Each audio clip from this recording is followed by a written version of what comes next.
there, books, welcome back to my channel. Today we're here to do a little Friday Reads check-in. But before we get to the books that I have finished since my last Friday Reads video and the book that I'm reading now, I'll just announce here in this video a couple of the things that I'm also working on in August. One of the things that I'm planning to do in August is participate in VEDA, which stands for Vlog Every Day in August. I'm not necessarily going to be posting vlogs, but I am planning to post a video every day here on my YouTube channel. I'm telling you now so that you guys can keep me honest. Look for the videos, and if you don't see them, hit me up, social media, email me. My email address is somewhere in the description box down below. Send me a message on Instagram or something. Ask me, hey, Runwright Reads, where's your vlog? In any case, I'm planning to do VEDA in August. I'm planning to post a video here on the channel every single day. Some of the videos will be vlogs, some of them won't. But I have quite a few videos already, some of them filmed, some of them edited, some of them even scheduled. I'm hoping to be able to do this. I've never done this successfully, but maybe this time will be the time that it happens. Another hugely ambitious goal that I'm working towards in August is to read a book on average every day. 31 books in 31 days. I saw Doris from Aldi Books do it last month, and I was really impressed with her ability to post a video every day as well as average a book every day. Although at the end, she read some really short kids books, which was fine because that's always an option that's available. But in any case, I'm planning to work on it. Another goal that I'm working on in August is to participate in Women in Translation Month by reading books by female authors who've written in other languages and the books have been translated to English. I have a few books that were on my TBR in July. I actually did read a book that was Women in Translation in July, but I have way more books on my shelves. So another video that's going to be coming pretty soon is my August TBR, and you'll see some of the books that I'm going to be reading in August. And in fact, the first book that I finished in August is a Women in Translation novel, so more on that later. But why don't we get to the books that I have read since my last Friday Reads video. The first one that I finished, I spoke about in my Reading Rush vlog, which I hope you watched and liked my Reading Rush daily vlogs. I tried to show some parts of my life that I don't normally get to share here in videos otherwise. And I read Lily and the Octopus by Stephen Rowley during Reading Rush. I stayed up one night or early morning and read this book almost in its entirety in one sitting, and it was a really interesting light read. It's a book that's been on my TBR shelves for maybe 2 years, maybe a year, I don't know. It's been on my TBR shelves for a while, and I read Stephen Rowley's other book earlier in July, and I felt like if I read that book, then I should also read the other book that I have hanging around from him.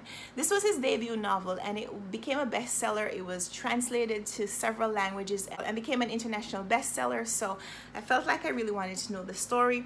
And the synopsis doesn't tell you much, so even though I don't usually look for book synopses, I didn't want to know too much because I guess the point of the story is that you don't know what the story is about.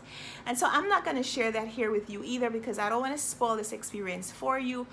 But Lily, the title character in this novel, is a dog, and the book is being written from her human owner's perspective and explaining the relationship that he has with his dog and why this dog, Lily, means so much to him, and how the relationship is changing because of the presence of this octopus in their lives. If you're someone who has a deep connection with your pets, or if you're an avid dog lover, this book would probably be more up your alley.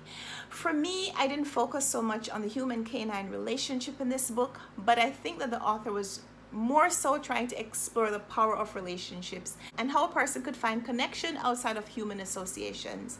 There's a lot that I enjoyed about this book, and I thought that the writing was really moving, but ultimately, I'm not a huge animal lover. I'm not a huge dog lover. I admire animals in general. I have a healthy respect and healthy relationship, I think, with animals. I will pet them sometimes when I see them, but I don't have pets myself. And so maybe some of the warm and fuzzy feelings that other people might get from this book, I didn't necessarily indulge in, but I enjoyed the read. So I'm not going to talk too much about the synopsis of the book because, like I said, I don't want to give the story away, but it is one that I would recommend. I rated it pretty highly, even though I'm not a dog lover.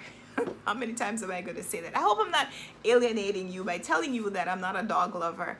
Like I said, I have a healthy appreciation for animals. I grew up in Jamaica. My father is a teacher, but he loves animals, and so we lived kind of on a farm, and I grew up raising goats and chickens and cows and having all kinds of animals around me. I owned my own goats. I tended them, so I understand and appreciate what humans and animals can mean to each other. But personally, I don't have the connection with a pet that the main character and his dog had in the story.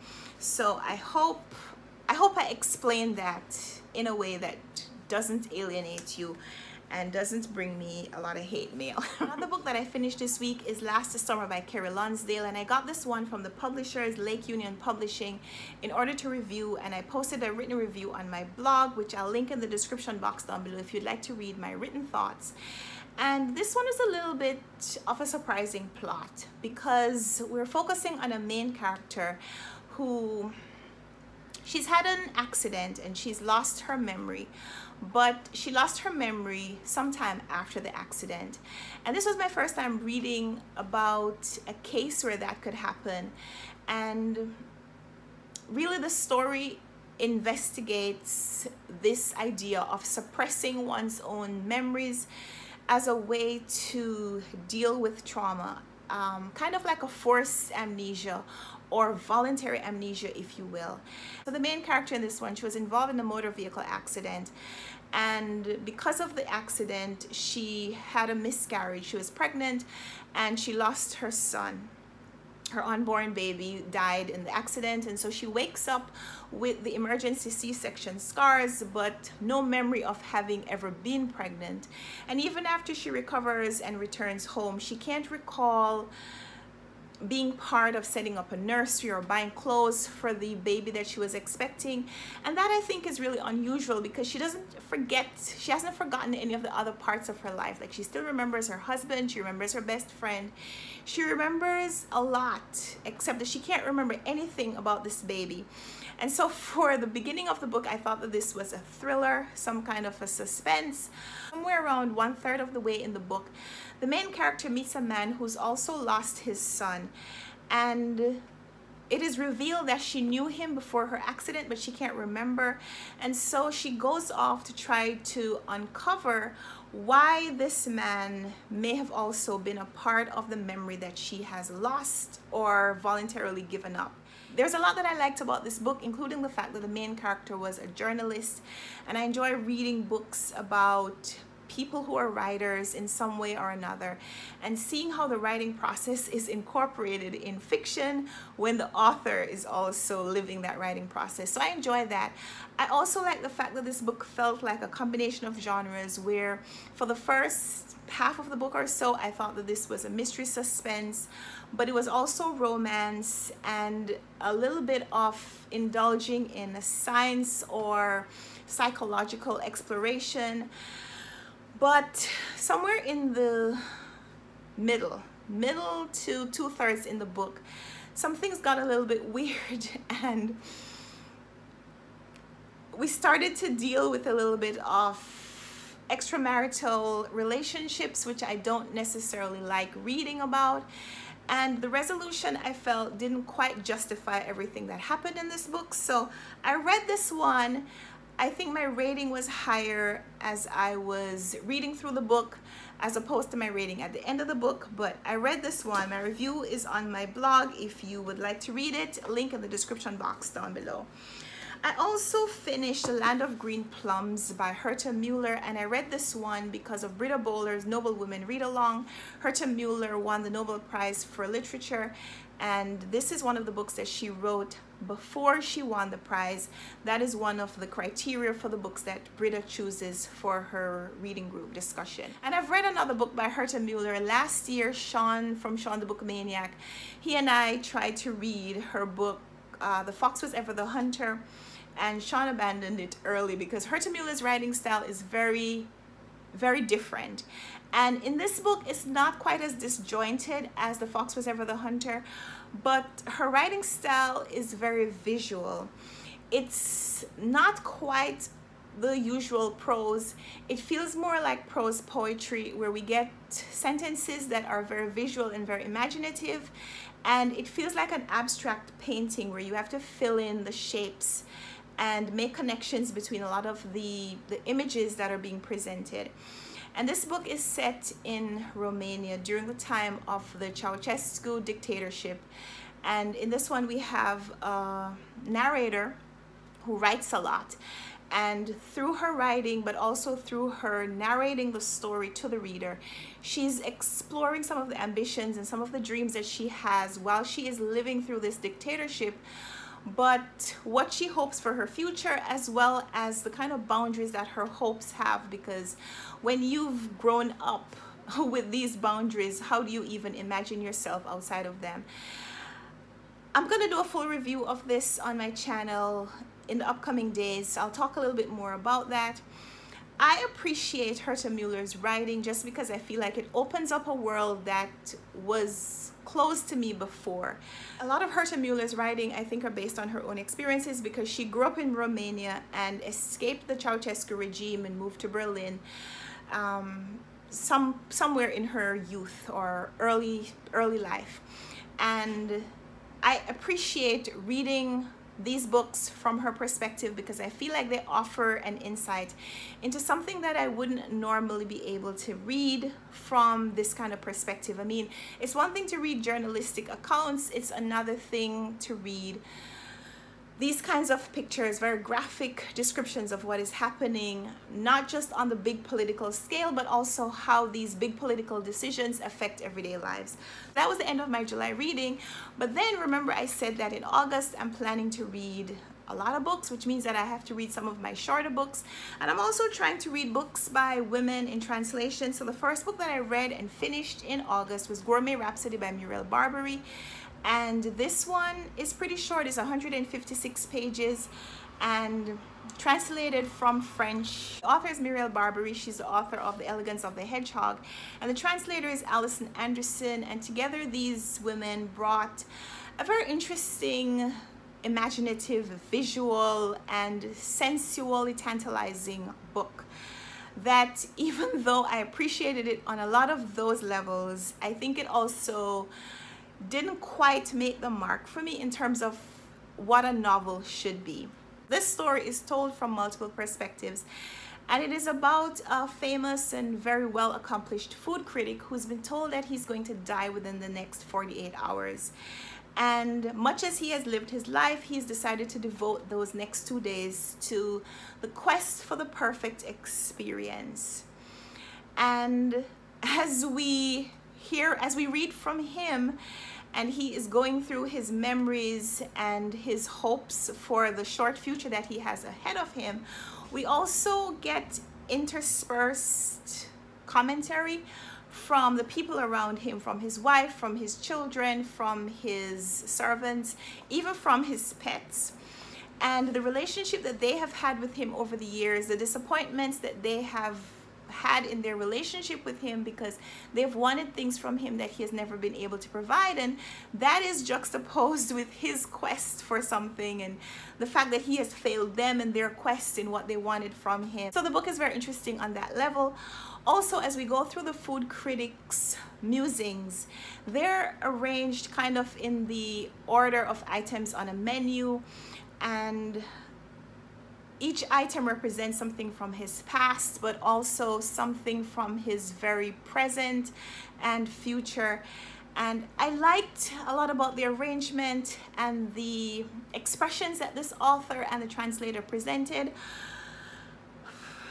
I just felt like I wasn't as invested in this story as I was in Muriel Barbary's other book, maybe because it was longer. I felt like I had more time with each character. In this one, we had a lot of characters and they only had very small appearances, like cameo appearances in this man's life. And I just felt like maybe if the author had spent more time really building up those other stories, that this might have been a more successful novel, but I liked it. I still liked it a lot, and this one is short. This one is something that I might revisit at some time and maybe spend a little bit more time savoring the experiences here. But I've read it, I've finished. And then the book that I'm currently reading is A House for Mr Biswas by V.S. Naipaul.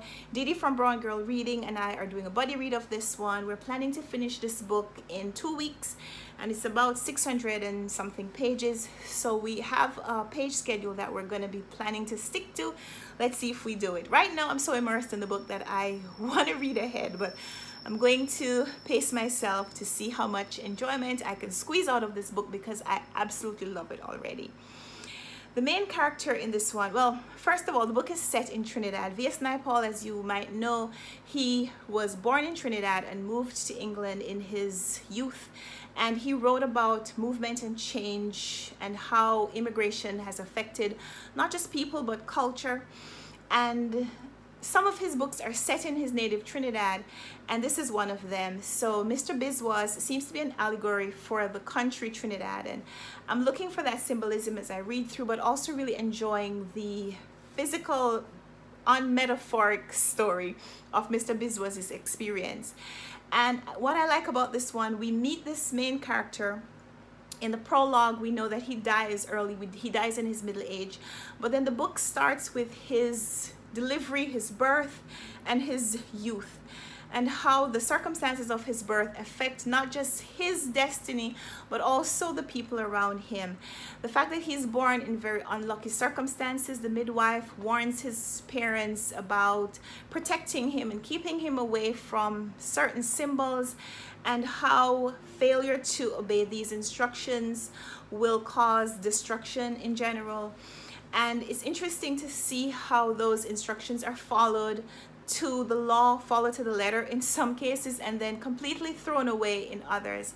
And I feel like in that comparison between religion and supernatural belief, but also the reality of the life that these people are living, I think that the author did a really good job of bringing to the reader the experience of living in this time that he's describing here in rural West Indian Trinidad.